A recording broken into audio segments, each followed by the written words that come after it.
Los entornos naturales de la Tierra son espectaculares.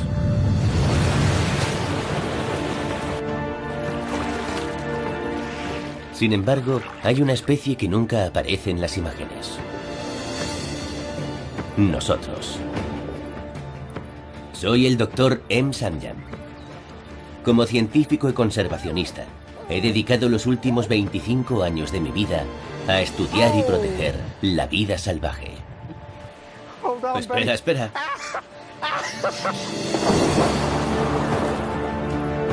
Mi misión es desvelar una historia que nunca se ha contado. En aquellos lugares en los que los humanos no estamos separados de la naturaleza, formamos parte de ella.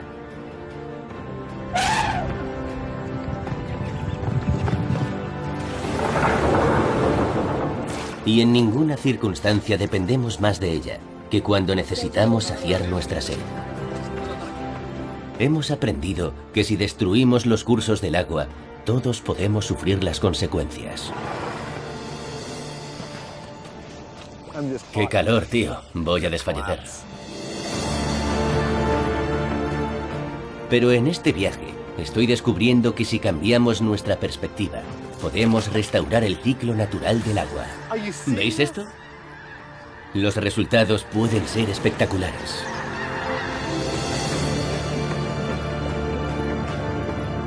La Tierra, un nuevo entorno natural. Agua.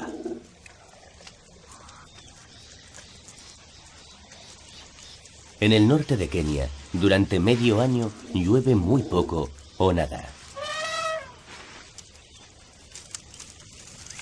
En la estación seca, los animales se enfrentan a una dura realidad. Encontrar agua o morir. El problema es que a lo largo de cientos de kilómetros, los ríos de esta región están secos. Así que en los lugares donde hay agua accesible desde la superficie, nos encontramos con una increíble colección de fauna salvaje.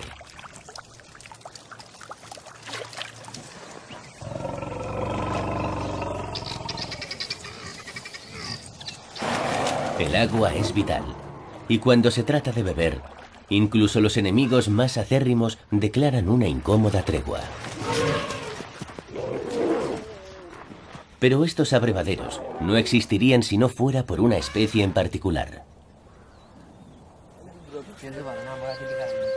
Nosotros.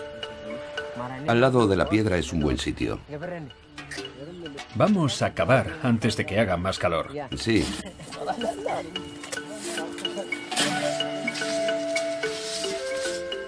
Desde hace siglos, algunas personas como estos guerreros samburus conocen el secreto.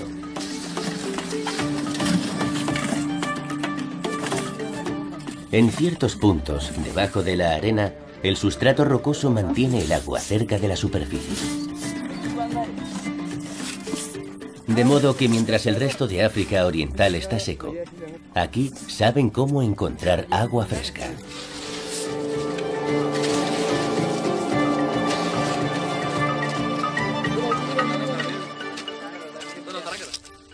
Estos pozos no son para las personas.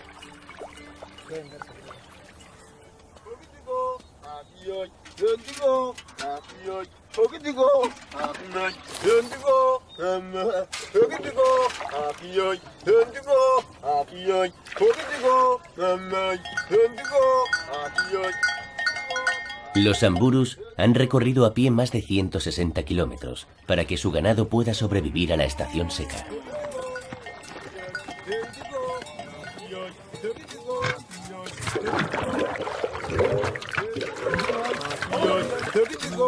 Es importante organizarse bien, si cuentas con múltiples pozos y en ocasiones cientos de vacas.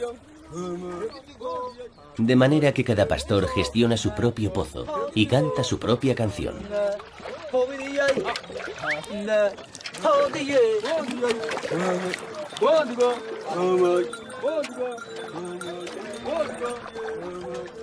Y curiosamente, cada vaca ha aprendido a reconocer a su dueño. En cuanto reconocen su canción, van directas a ese pozo. Así que en uno se escucha una canción y en otro la canción es algo distinta, y así sucesivamente. Cada grupo de vacas conoce la canción de su dueño.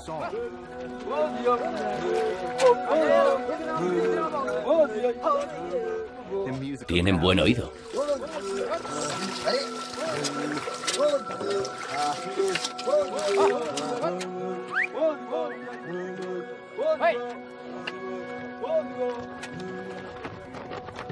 Cuando el ganado calma su sed, los samburus se lo llevan en busca de hierba.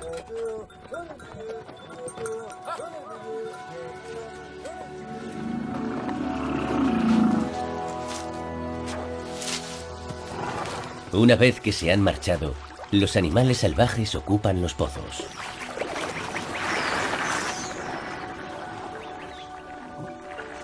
Estos elefantes no podrían sobrevivir si no fuera por los samburus. Pero los samburus también necesitan a los elefantes. Estos gigantes comen árboles y arbustos. Así mantienen la tierra despejada para que el ganado pueda pastar.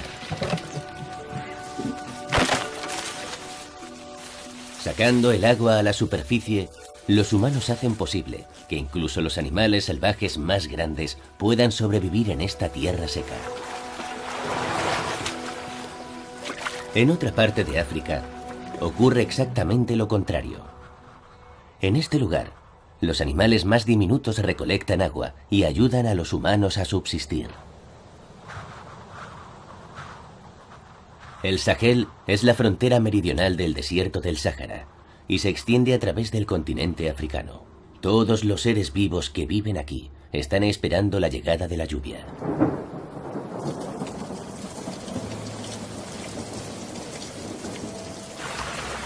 El agua tiene sus ciclos. Hay un tiempo en que es abundante y otro en que está ausente. Pero en el Sahel no siempre es así. En los últimos 50 años, debido al cambio climático y a una deficiente gestión de la tierra, el desierto ha engullido grandes extensiones del Sahel, causando grandes hambrunas.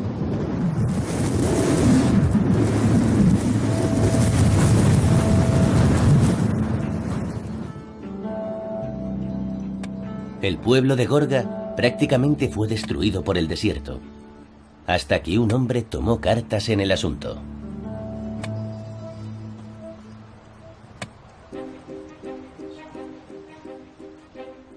Yakuba Saouadogo no es ningún científico. Sin embargo, lo que ha logrado ha asombrado al mundo. Ha frenado al desierto.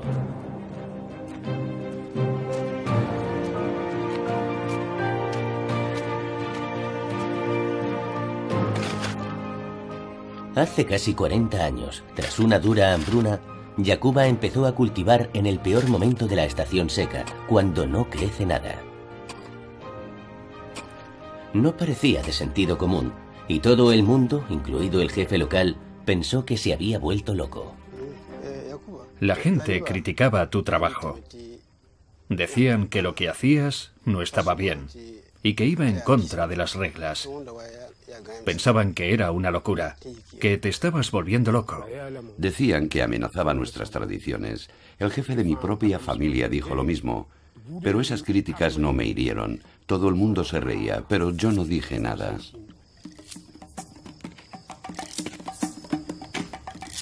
El joven Yakuba se dio cuenta de que antes de la llegada de las lluvias tenía que estar preparado para recoger la mayor cantidad de agua posible. Picando la tierra dura como el hormigón, Yakuba excavó varios agujeros y los rellenó con excrementos y basura. Sin saberlo, iba a contar con un inesperado aliado.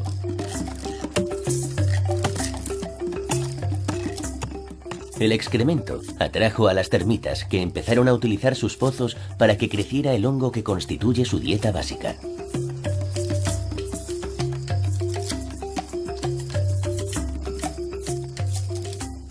Y al hacerlo, excavaron una red de pequeños túneles en la tierra, que ayudaron a Yakuba a cumplir su objetivo. Cuando llegan las lluvias, los túneles de los nidos de las termitas retienen el agua e impiden que se pierda. El agua entra en los túneles y se queda allí. Y eso enriquece mucho el suelo. Cuando por fin llegaron las lluvias, Yakuba luchó por retener hasta la última gota de agua. Construyó muros bajos para ralentizar la pérdida de agua de sus campos. Y en vez de sembrar solo grano, plantó también árboles. Pero los lugareños lo consideraban el tonto del pueblo. Tras años de burlas a causa de sus extraños métodos de cultivo, el trabajo de Yakuba por fin dio sus frutos. A lo largo de 4 décadas, los árboles que plantó comenzaron a atraer a los pájaros. Estos traían consigo semillas que hicieron crecer todavía más árboles. El desierto de Yakuba empezó a parecerse más a un bosque. Este fue mi primer árbol. Lo planté hace 38 años. Es imposible explicar con palabras lo importante que es para mí. Los árboles traen vida al mundo. El bosque de Yakuba ha creado un microclima. Bloquea el viento y proporciona sombra. Y fundamentalmente eleva la capa freática, reteniendo el agua en la tierra. Cerca de allí, sus campos también están floreciendo. Y ya no es el tonto del pueblo.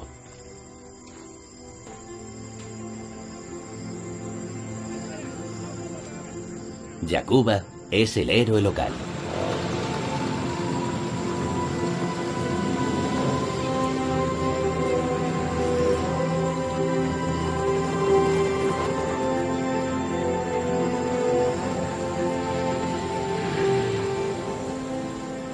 Durante la época de la cosecha, todo el pueblo se reúne para recolectar el mijo.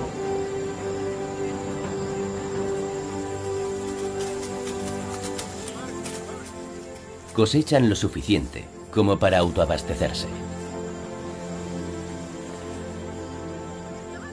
Las ideas de Yakuba han tenido tanto éxito que sus métodos se enseñan actualmente en todo el Sahel y recientemente han ayudado a Níger a superar una hambruna.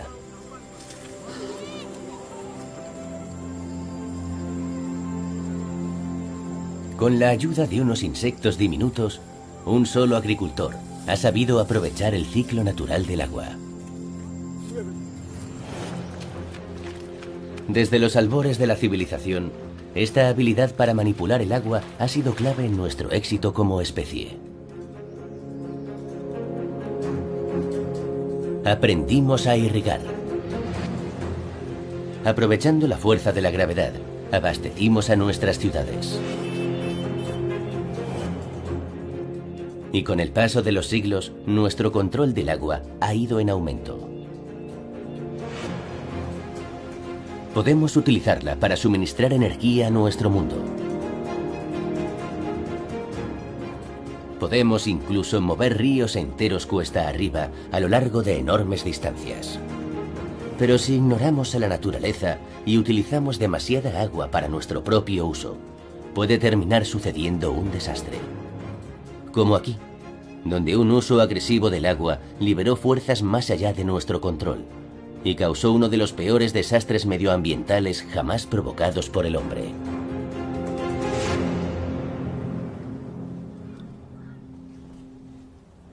Hace solo varias décadas, Moñak, Uzbekistán, era el puerto principal del 4.º lago de agua dulce más grande de la Tierra. Era tan grande que lo llamaban mar. Pero hoy, estos niños nunca lo han visto con agua.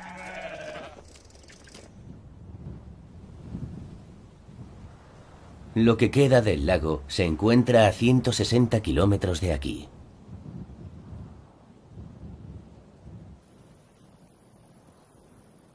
El mar de Aral tenía la mitad del tamaño de Inglaterra. Los barcos de pesca capturaban en torno a 10.000 toneladas de peces en sus aguas cada año.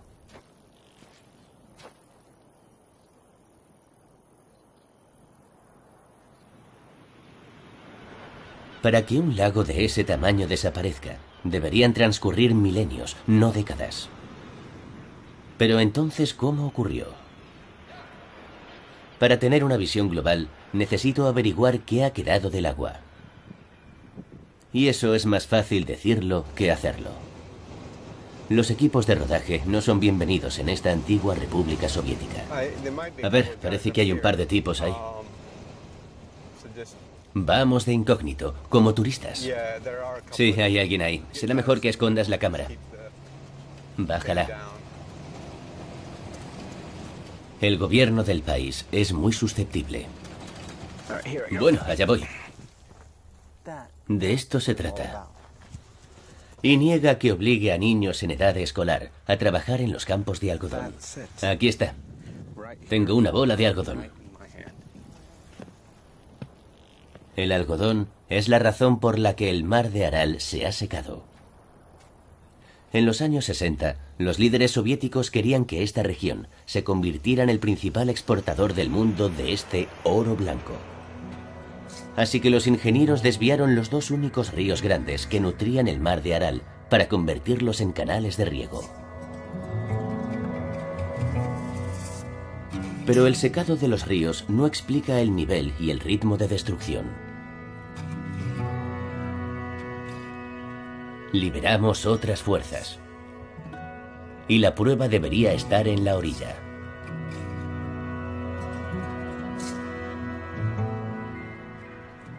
Si es que puedo encontrarla.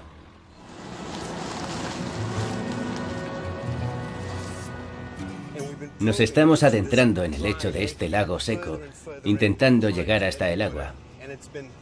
Y llevamos horas y horas conduciendo en esta especie de llanura vacía y seca.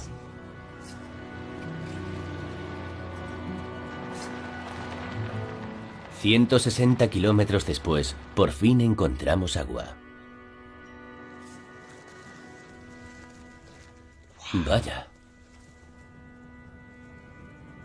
Ese es el aspecto que debería tener.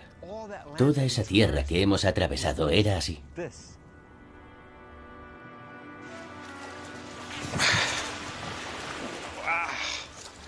Madre mía, el agua demuestra lo que ha sucedido aquí. Madre mía. Si la pruebo, esta agua no sabe como la de ningún otro mar. Es espantosa. Está súper salada.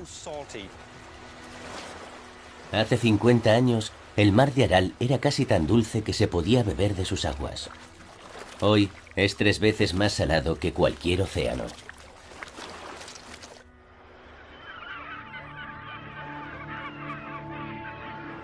Entonces, ¿qué fue lo que ocurrió?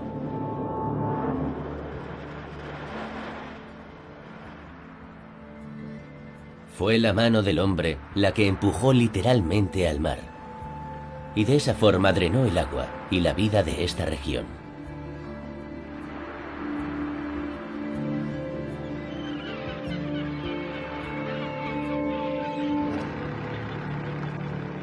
Todo comenzó en la década de 1970, cuando los ingenieros soviéticos desviaron los ríos para plantar algodón.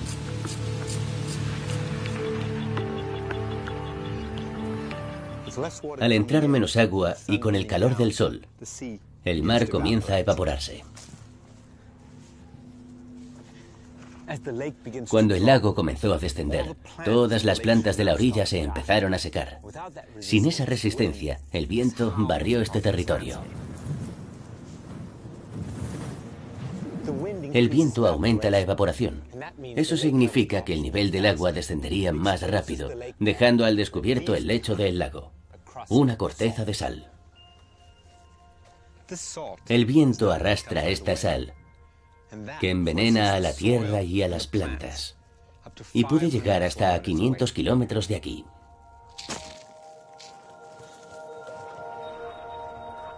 Y las cosas siguen empeorando. La reducción constante del lago provoca un cambio climático. Los inviernos son más fríos y los veranos más calurosos. El mar de Aral se encuentra ahora en una espiral de destrucción. Menos agua, más sal, más viento. De esta pesadilla ya no es posible escapar. Es asombrosa la cantidad de agua que se ha perdido en solo 40 años.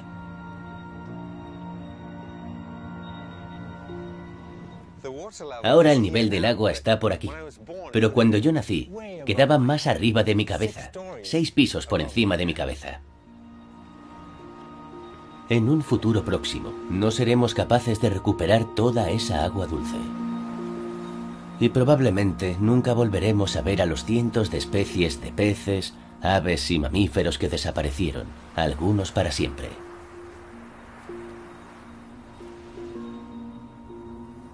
La lección que he aprendido es esta. Si interrumpimos el curso natural del agua a través de la Tierra, cuidado, porque los cambios pueden ser repentinos e irreversibles. Aunque, por supuesto, nada parecido a esto podría suceder en el país más rico de la Tierra. ¿O sí? Al río Colorado lo llaman el Nilo americano.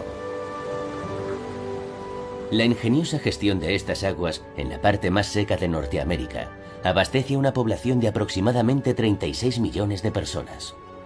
Ciudades como Denver, Las Vegas, Phoenix y Los Ángeles dependen del Colorado. Pero al igual que sucedió con el mar de Aral, ¿podría llegar el Colorado a un punto de inflexión? Para responder a esa pregunta, mi plan es seguir el curso del río desde el Gran Cañón hasta el Mar de Cortés, en México. En la mitad del camino, la presa del Cañón de Glen es solo una de las más de 20 grandes presas que hay en el Colorado. Estos gigantescos proyectos nos permiten controlar el curso del agua. Vamos a subir a echar un vistazo. Quiero ver qué hay al otro lado. Peter McBride, escritor y fotógrafo, ha pasado los últimos 4 años estudiando la historia del Colorado. Supongo que hay un gran trecho hasta abajo. Creo que hay más de 200 metros de caída desde aquí. Peter me va a guiar por el curso del río hasta el mar. ¡Cielo santo! Cuando empecé a observarlo, no sabía cuál era su estado río abajo. A la gente solo le preocupa su agua.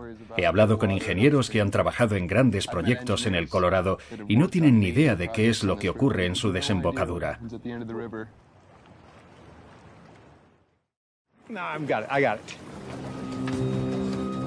Mi misión es comprender qué impacto produce nuestro uso del agua en la naturaleza. Vamos a seguir el curso del río Colorado a través del Gran Cañón, hasta el Mar de Cortés, en México.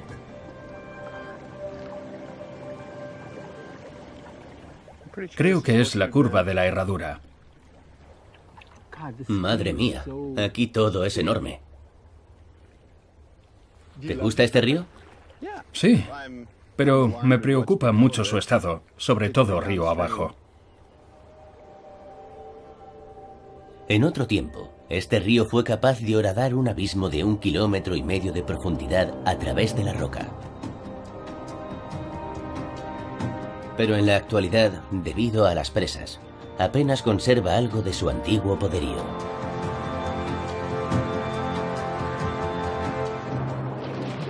Recorrerlo en kayak es demasiado lento, así que vamos a ir en coche una parte del camino. Te presento a la bestia.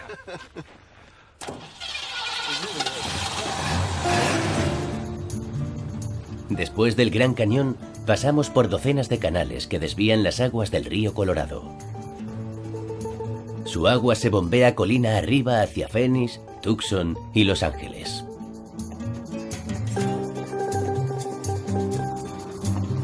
Sin embargo, en el Valle Imperial descubrimos que gran parte de sus aguas se destinan a la agricultura. Ahí está el río.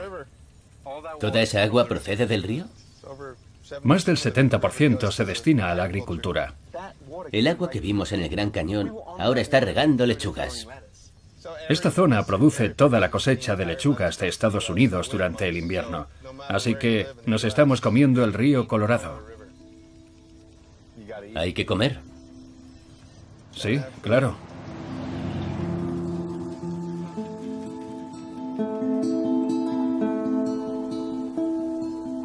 Gracias a la irrigación, podemos cultivar verduras en uno de los lugares más áridos de Norteamérica, incluso en pleno invierno. Es una brillante combinación de energía solar y agua. En esta zona se cultiva el 80% de las hortalizas de invierno que se consumen en Estados Unidos. Esto cada día pesa más. ¿Pero es posible que estemos desviando demasiada agua del río? ¡Madre mía! Cuando el río Colorado llega a México, el 90% de su caudal ya ha sido utilizado. Aquí es muy diferente. Cuesta creer que sea el mismo río. Fíjate, esta agua que parece tan limpia. ¿Sí? Dicen que cuando llegas No me lo digas. a la frontera ha sido utilizada 8 veces. No me lo cuentes. ¿Por qué me dices eso ahora? En serio, estamos en un lugar muy bonito.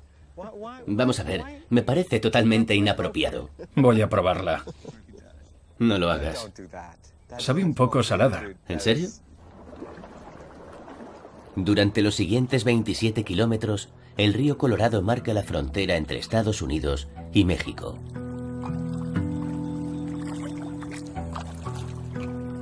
La presa Morelos, en México, es la última desviación del curso del Colorado. Ahí acaba, ¿no? Eso es el final. Eso es. ¿Por qué está tan bajo el nivel? Ya no hay más agua. Gracias a un tratado, México tiene derecho a utilizar el último 10% del río para su propia agricultura. ¿Llevas tu equipo? Sí. Más allá de la presa de Morelos, nuestras canoas son demasiado grandes para el exiguo caudal del río, así que las hemos cambiado por unas balsas portátiles. Todavía estamos a 150 kilómetros del Mar de Cortés. De verdad, me cuesta mucho creer que estemos en la parte baja del río Colorado.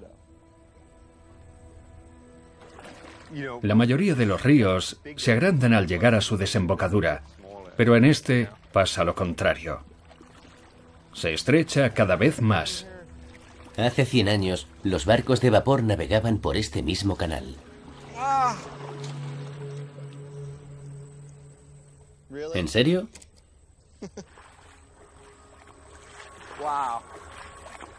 Tiene que acabar en algún punto.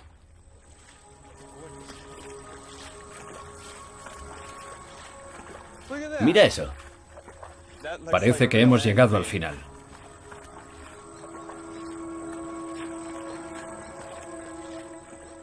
Increíble. Es agua del Gran Cañón.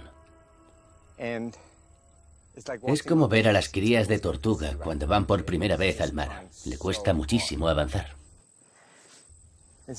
Imposible que llegue. ¿Qué habrá? ¿150 kilómetros? Algo más. 150 kilómetros hasta el mar. Imposible que llegue. De alguna forma es hermoso.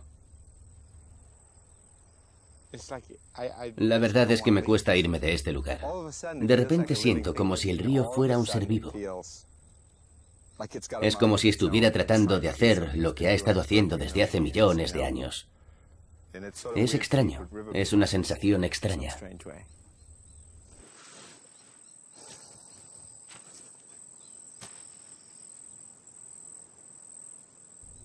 Bueno. Tal como estaba previsto, vamos a seguir el viejo cauce del río hasta el Mar de Cortés. Con agua o sin ella. Este fue una vez el mayor estuario de Norteamérica. Y mira ahora. Esta es la historia de una elección. Alimentar a una nación tenía un precio. Hace un siglo, había cerca de 8.000 kilómetros cuadrados de humedales en este mismo lugar. Era el hábitat de un sinfín de aves y mamíferos. Incluso los jaguares cazaban por aquí. En este delta, pescaban y cazaban unos 20.000 nativos americanos. Ahora todo se ha secado. Ha desaparecido. Lo que más me choca, como supongo que le ocurrirá a la mayoría de la gente, es que no sabía que esto es lo que hemos elegido. Si el Gran Cañón se secara, la gente se enfadaría, se indignaría. Sí. Sin embargo, esa misma gente no es consciente de que este es el mismo río. Exactamente el mismo. Y en cierto modo eso me indigna. ¿Cómo hemos sido capaces de llegar a esto? El río Colorado ha llegado hasta el mar durante 6 millones de años y desde finales de la década de los 90 no ha llegado ni una sola gota, ni una sola. Delante de nuestros ojos. Es cierto. ¿Qué calor hace? Es un horno. Lo que ha ocurrido aquí es deprimente. ¡Qué calor! No puedo ni pensar con claridad. Ya. Voy a desfallecer. Sin embargo, hay esperanza.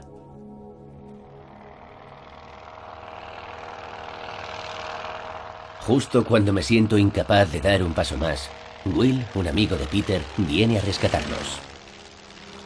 ¿Es él? Es Will.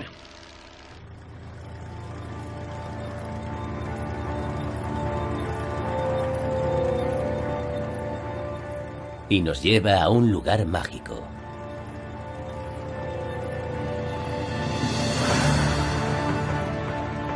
Porque en medio de este enorme delta seco hay una joya escondida. Madre mía, mira eso. Un humedal olvidado llamado la Ciénaga de Santa Clara. Esto se parece a los Everglades. No había visto tanta agua desde el Gran Cañón. Así debía de ser toda la zona hace 100 años. Mirad cuántas aves ahí abajo.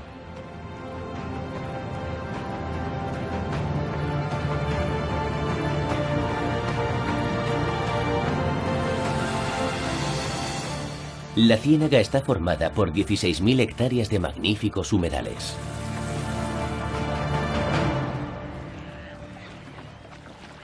Y aunque solo es una pequeña parte del estuario original, está repleta de vida. Incluso hay varias especies en peligro de extinción. Pero lo más sorprendente de este lugar es cómo se originó.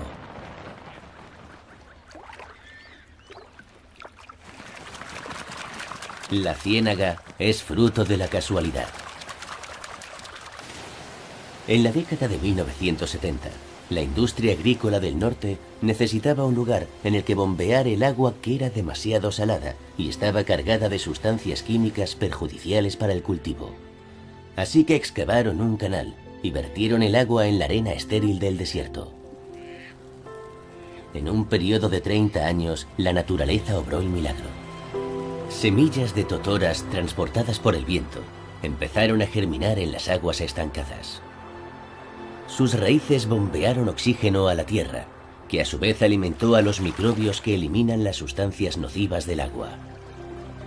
Con el tiempo, las aguas se aclararon, y pronto las aves empezaron a anidar en los cañaverales y los peces a nadar en las lagunas.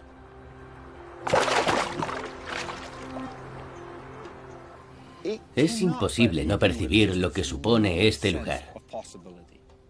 Ante nosotros hay un sinfín de posibilidades. Si esto sucede por pura casualidad, imaginad lo que podría pasar con algo de ayuda, con un poco de previsión y de ingenio humano.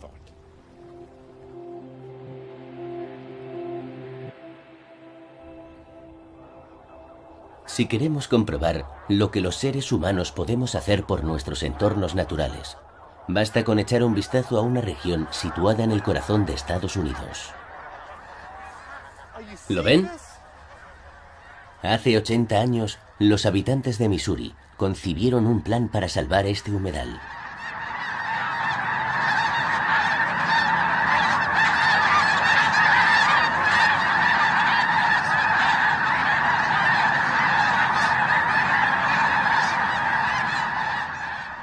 Hoy, los resultados nos permiten disfrutar de un espectáculo que se extiende por todo el horizonte.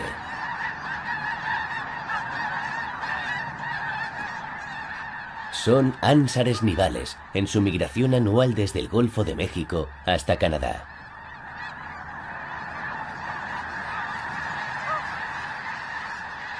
$1.200.000 aterrizan en el lago que está a mis espaldas.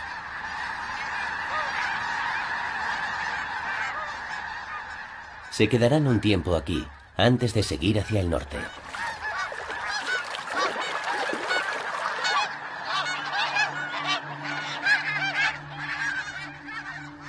Sinceramente, todo esto que estoy contemplando aquí es uno de los espectáculos más grandiosos que he visto en mi vida.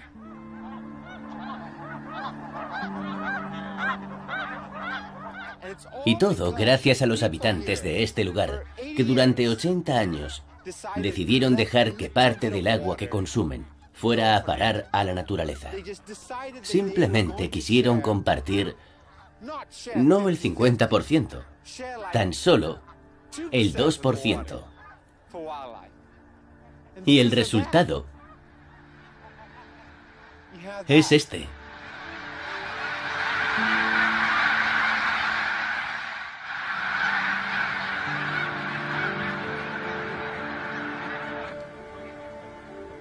El Refugio Nacional de Vida Silvestre de Squaw Creek nació en 1935, cuando los ciudadanos de este estado pensaron que Estados Unidos estaba perdiendo a sus aves migratorias. A pesar de que el país estaba en plena Gran Depresión, cavaron zanjas y construyeron presas.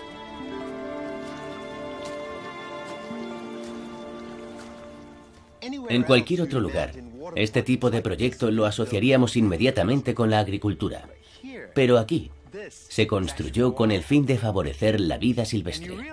Viendo esto, nos damos cuenta de que la ingeniería también puede ayudar a la naturaleza.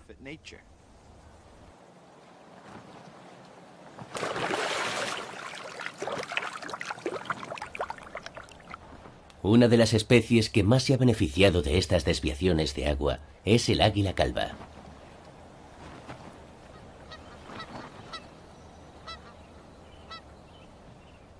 Más de 150 águilas calvas migran a Squaw Creek porque es un buen lugar para encontrar alimento. Este aguilucho aún no ha desarrollado su cabeza blanca y su pico dorado característico. Pero ha llegado el momento de que aprenda a cazar.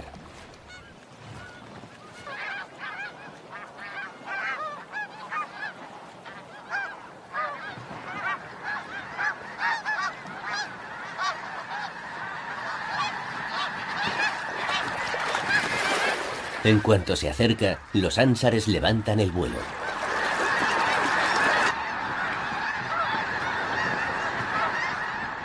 En medio del caos, es difícil distinguir al amigo del enemigo.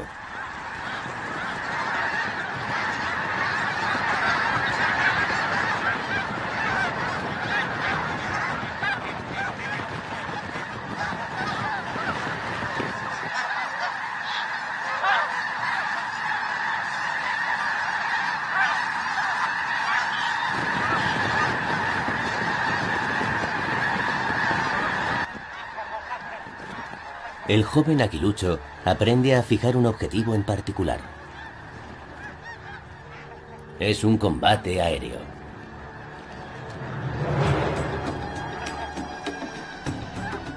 Los ánsares nivales realizan espectaculares maniobras evasivas.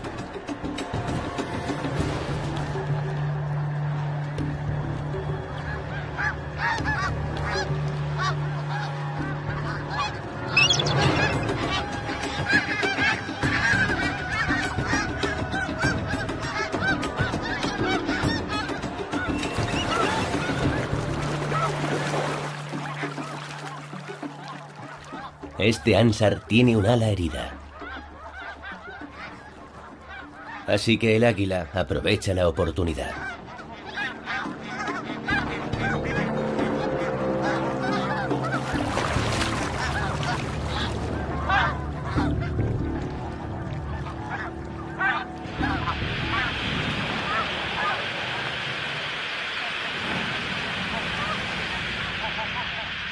Norteamérica albergaba antaño enormes concentraciones de vida silvestre, y Squaw Creek nos muestra cómo, con relativamente poco esfuerzo, podemos recuperar algo de aquel antiguo esplendor. Lo único que necesitamos es concebir nuevas formas de restaurar el curso natural del agua.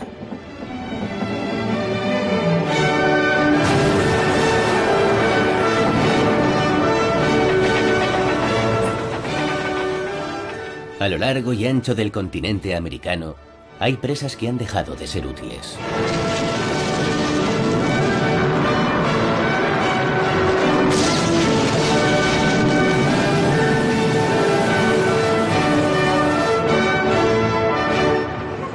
Fuego.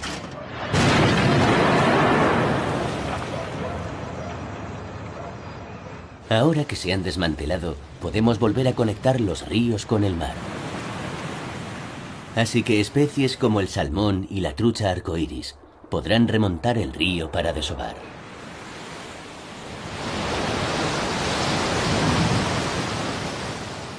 Y no siempre es necesario desmantelar las presas.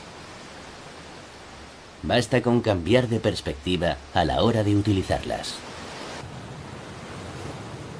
En la presa de Glen Canyon, donde inicié mi viaje por el río Colorado, de vez en cuando sueltan agua para imitar las inundaciones naturales que se producen en primavera.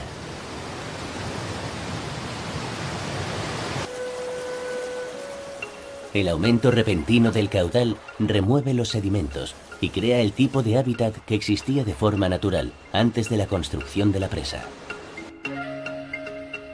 Unos meses después de que Pete y yo recorriéramos el delta seco del Colorado, sucedió esto.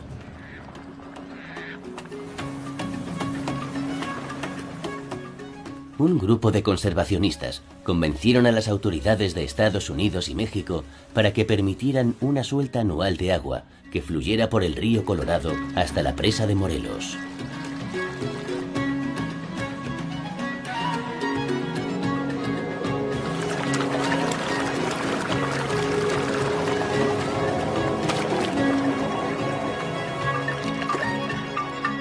Por primera vez en más de una década, el río Colorado ha llegado al mar.